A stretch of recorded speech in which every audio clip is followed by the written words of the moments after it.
Welcome to my channel. This is Hot Mess and Hot Glue. My name is Lynn and I am the hot mess behind all of the hot glue. Today's video is really fun. I'm just loving the Christmas decor. I was kind of shopping online and found some amazing inspiration at a local high-end store. I had a ton of fun making these, and to be able to make them on such a small budget was really fun. I hope you guys enjoy this video as much as I enjoyed making these projects. Please let me know which one is your favorite. Let's just get on with the crafting. That's what you're here for anyway.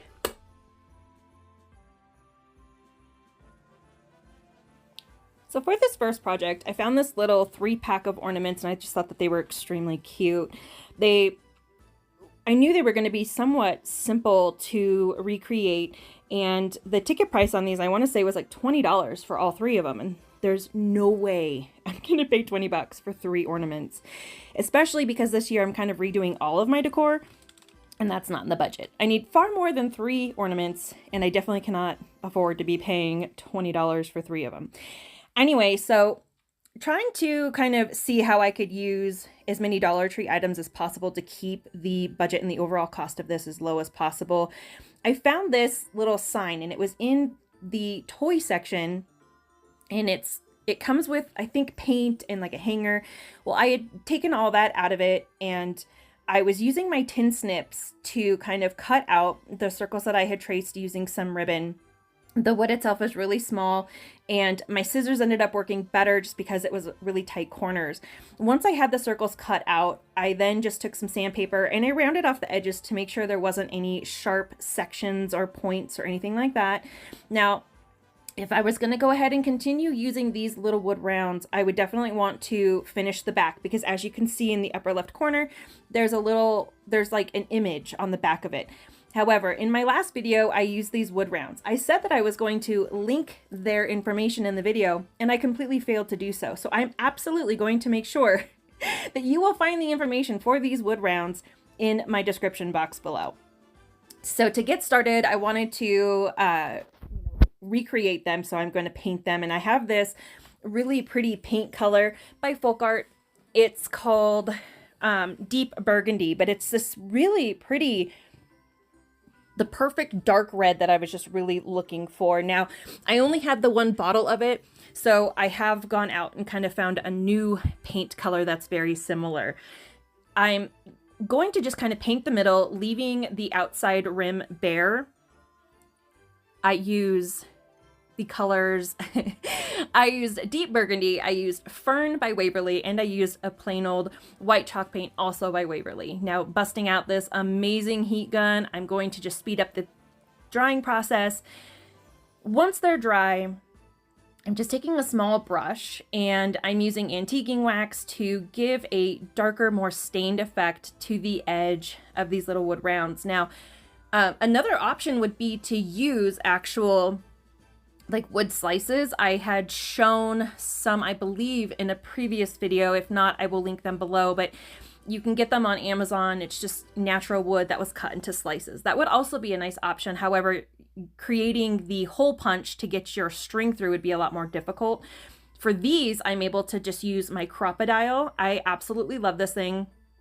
This is the smaller of them. There is a much larger version.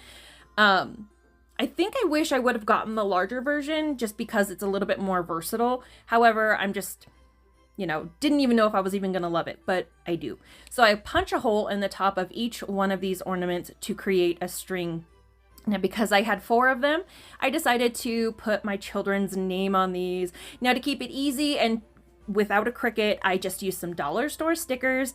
I used most of them for black, but the one that has the black painting, I just went over the letters with a white paint marker, and that's how I created the white letter version. Now, this could not have been more easy, and it was super fun, and I've got personalized ornaments.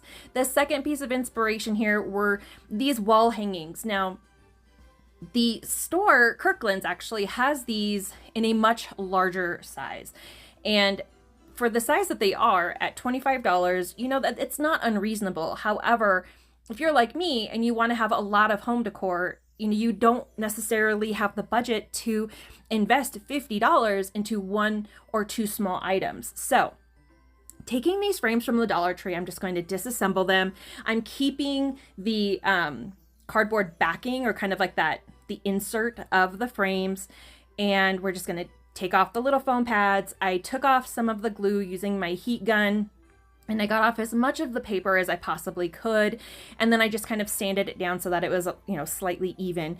I took this scrapbook paper that I got from Hobby Lobby. This was also in a huge, like, holiday plaid scrapbooking book, and it came with a ton. So there's like 3 sheets of each color. I am using Mod Podge on this because I'm trying to get better at using good old Marge, and this paper is a lot thicker, and so it fits my comfort level. Once I got that scrapbook paper attached, I didn't love the light color wood. It might fit in some people's home decor, but it just does not fit in mine. In the inspiration pieces, you can see they are lighter. However, I spray painted them black just to kind of match my home decor. When I printed out the inspiration piece, I was able to trace the shapes of these cute little trees onto a piece of foam board, and I cut them out. I then had these other trees that I had kind of like free-handed and cut out of foam board also. And I was just kind of playing around to see if, you know, I wanted to use some of those, or if I wanted to use more of the inspirational shapes.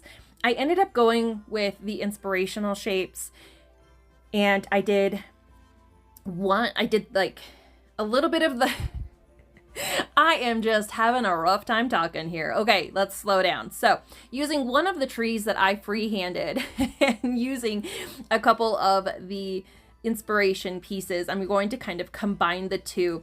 Now, I wanted them to be black. I thought that they would look really nice, kind of popping off that scrapbook paper. So I give them a light coat of black paint. If you go too heavy with painting your foam board, it's going to curl up and it's going to kind of distort the shape. So you want to be very light with your coats, and typically you only need 1 coat if you're going to use some kind of chalked paint, or Waverly, or even Plaid's paint works really good on this material. As I'm assembling them, I kind of wanted to add a little dimension, so I decided to take a tumbling tower block and add it to the back of the larger Christmas tree. And this is just a couple thin lines of hot glue, and that gets that on there.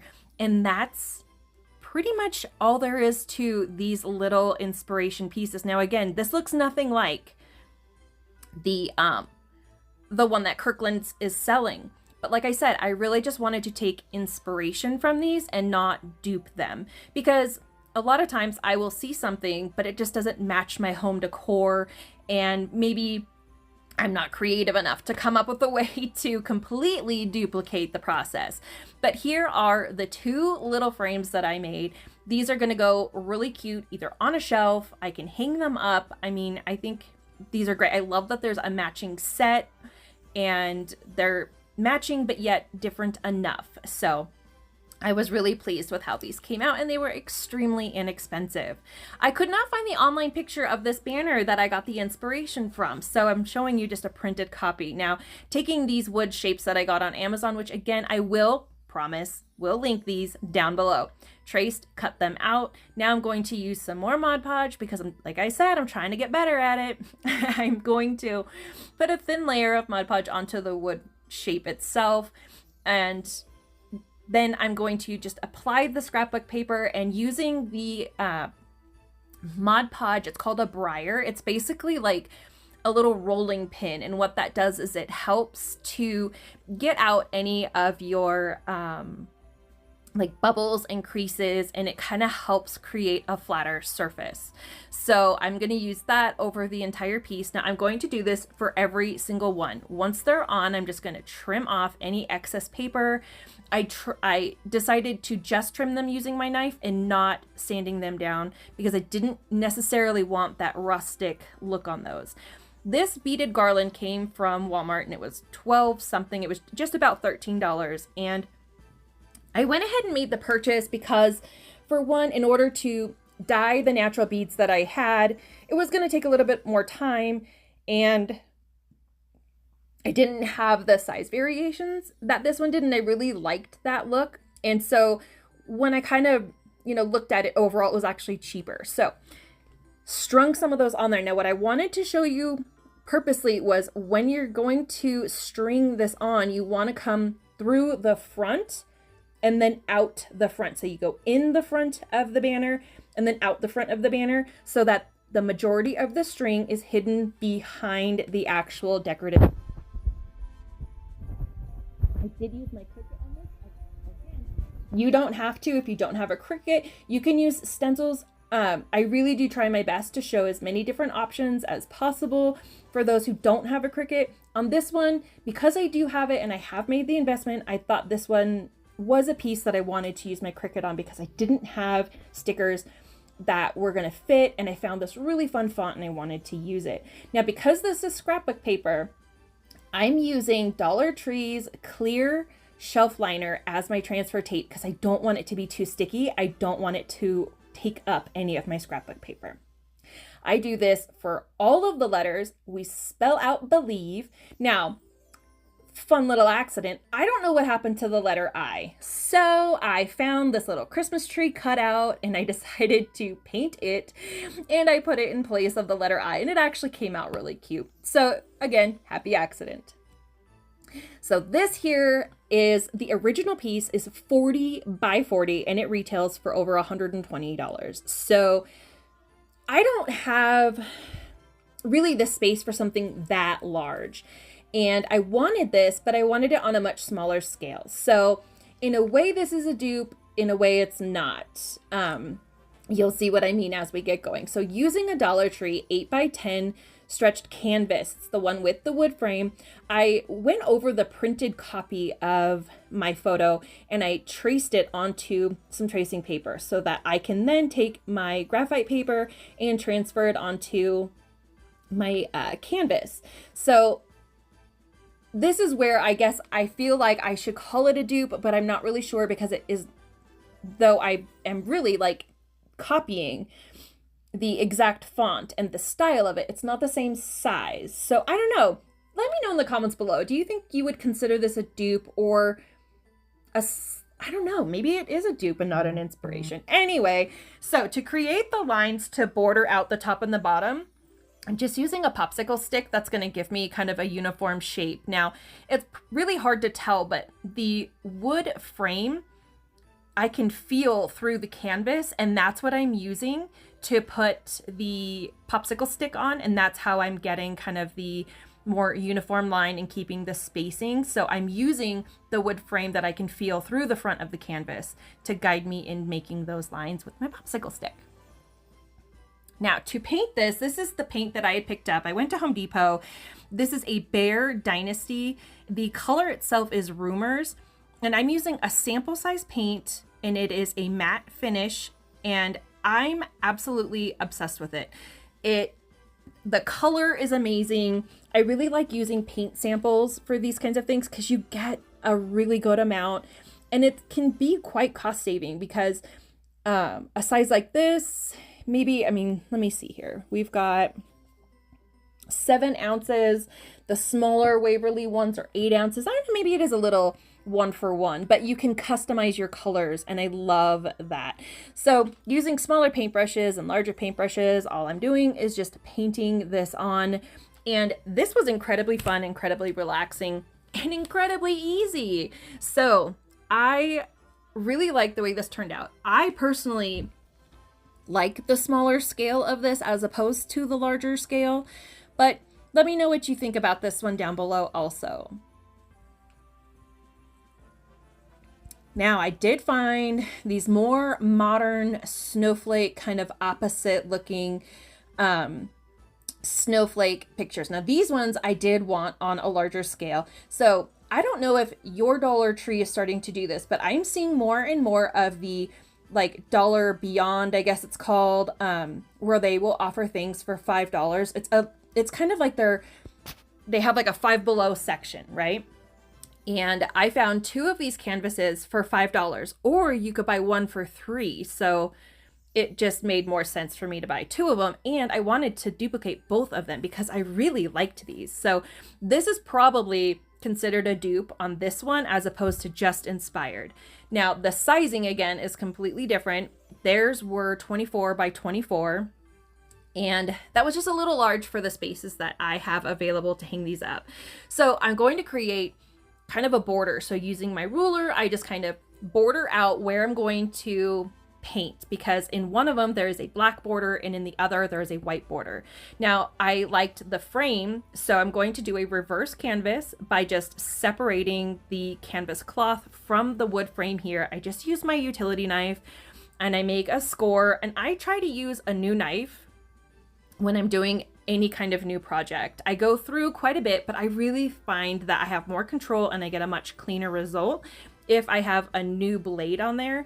So this part's completely optional. I found I didn't really need to remove these, and I definitely didn't need to remove the staples, because when I flipped it around and I reassembled the canvas itself, it ended up completely covering where those staples are and where that little extra strip of canvas was. So again, it was kind of unnecessary, but if you wanted to do it just to make sure that you had an ultimately clean result, you could. I take some antiquing wax by Waverly and I'm going to give this a stained effect. Now, my good friend Megan over at Painted in Distress, she is a huge fan of taking burnt umber and watering that down and using that as a stain.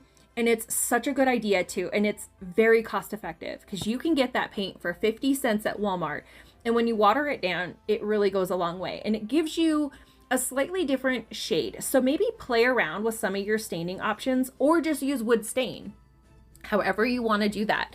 But I felt that I knew the color of the antiquing wax, I knew what the end result was going to look like, and it was going to match those stained beads in the garland banner that I did in the previous project. So I wanted those to kind of go together. So keeping my decor kind of cohesive, I decided to go with the antiquing wax. Now, while the wax was drying on the frames, I went through and I just used the border that I drew, and I'm going to paint one of the borders black and one of the borders white. Now, on the one that has the white border, I do have to go in and paint the interior of it black. That way I get a more contrasting end result. So we have exact opposites, basically, is what they are. Freehanding this was not gonna, it just wasn't time appropriate for me. I needed this to go much quicker. Now, using these Dollar Tree MDF snowflakes, I took them out into the garage and I spray painted one of them white and one of them black. This is the paint that I used. I had considered using the metallic color, but I ended up just wanting to keep it black and white, so I used those. Now, once the border was dry, I went ahead and reattached this. Now, I love the staple gun. I will put the information for it down below. It's very easy. I think it's as loud as any other staple gun. You know, it's not like a quiet staple gun, but it's very, very user friendly, but it does help if you have it loaded with staples. So you might want to do that before you start doing your project. Don't be like me. Once it was completely attached, now one of the tricks is you want to make sure that you're really pulling on your canvas to get it really nice and tight. Otherwise, you're going to have kind of this floppy background and it doesn't look as great. I'm just going to use some hot glue. I find that the strength of my Sherbonder hot glue is perfectly fine for this. So I just kind of spread it all over, and then I put some pressure on it all around to make sure that it's adhered to the canvas as best as possible. I did not show the process on doing the opposite project because it's the exact same process, just in opposite colors. So here's the black one finished. Purposely did not paint the canvas on this. I used it as the reverse canvas, so it has kind of like a cream color, because I wanted to see what it would look like perhaps in a little bit more rustic feel. Now, when I did the white one, and you can see here, I did paint the canvas white, and so you can really see the color change. Now, I'm personally going to go back and I'm going to paint the background of the current black snowflake one. I'm going to paint that background white because I really do enjoy that. Thank you for sticking around to the very end. It means so much to me. If you enjoyed this video, please give it a big thumbs up. It's free to you and it helps my channel grow tremendously, so I would greatly appreciate that. If you've found yourself on my channel for the first time, I do want to say welcome, and if you like what you see, consider hitting that subscribe button, then hitting that drop down bell button so that you're notified anytime I upload a new video. Tons of Christmas content coming out, so you don't want to miss it. I'm going to try to keep everything as usual, as on the small of a budget as possible. Thanks again, you guys. I really do appreciate your time and spending part of your day with me. Until next time, bye!